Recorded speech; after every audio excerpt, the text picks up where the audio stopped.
दोनों लाइनों के तारे मुकम्मल तौर पर लग चुके हैं और सिफर पर ये अब होती है और इसी दो पर घुमाता हो तो हमारी दूसरी लाइन भी बिल्कुल सही काम कर रहा है।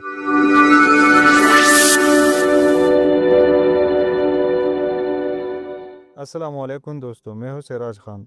आज की वीडियो में हम रोटरी चेंजओवर के बारे में बात करेंगे और मैं आपको इसके मुकम्मल कनेक्शंस का तरीका तफसील से समझाऊंगा। तो चलिए वायरिंग शुरू करते हैं। अब यहाँ गौर करिए, इस स्विच में दो कनेक्शन पॉइंट के लिए दी गई है। जब मैं इसी पोजीशन नंबर 1 पर करता हूँ तो हमारी पहली लाइन एक्टिवेट होती है और नंबर 2 पर शिफ्ट करने से दूसरी लाइन। ये तरीका कनेक्शन को महफूज और आसान बना देता है। अब इसकी पीछे की तरफ देखिए, यहाँ आपको बहुत सी टर्मिनल नज़र आएंगी, लेकिन ये जो दो लंबे टर्मिनल्स है ये ख़ास तौर पर घर के लोड के आउटपुट के लिए इस्तेमाल होते हैं। उन्हीं दो पॉइंट से आपकी मेन सप्लाई घर के बिजली बोर्ड तक जाएंगी।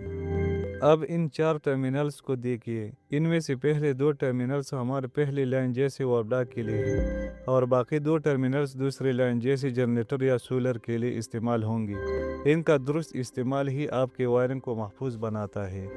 तो चलिए अब इसकी वायरिंग शुरू करते हैं। मेरे साथ देखिए ये कनेक्शन कैसे होंगी।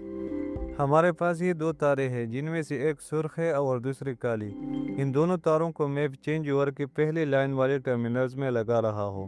एक बात का खास ख्याल रखें कि पेज को हमेशा अच्छी तरीके से टाइट करना चाहिए ताकि लूजिंग या स्पार्किंग का कोई ख़तरा न रहे।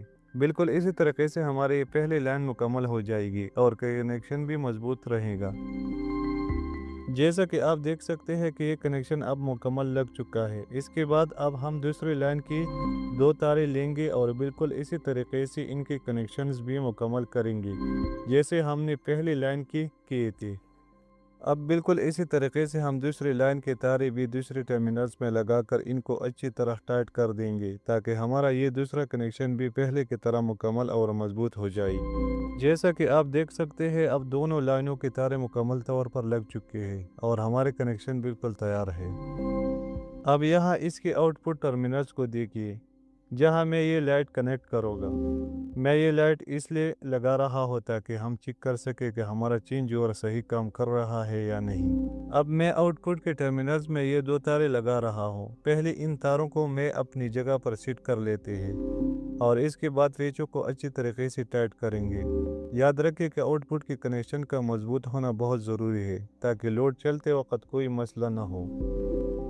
इसके कनेक्शन अब मुकम्मल हो चुके हैं और अब बारी है इसकी टेस्टिंग की। पावर सप्लाई के लिए मैं पहली लाइन के तारे इस एक्सटेंशन बोर्ड में लगा रहा हूँ और बिल्कुल इसी तरह अब दूसरी लाइन के तारों को वेब बोर्ड में लगा देते हैं ताकि हम दोनों को सप्लाईज को बारी बारी चेक कर सकें। अब देखिए इसकी टेस्टिंग। पहले मैं स्विच को 1 पर करता हूँ तो हमारे पहली लाइन चालू हो जाती है और सिफर पर ये अब होती है और जैसे मैं ही इसी 2 पर घुमाता हूँ तो हमारी दूसरी लाइन भी बिल्कुल सही काम कर रही है। उम्मीद है कि आपको ये वीडियो पसंद आई होंगी। इसी तरह की मज़ीद टेक्निकल और मालूमाती वीडियो देखने के लिए हमारे चैनल को सब्सक्राइब करें और अपनी राय का इजहार कमेंट्स में ज़रूर करें।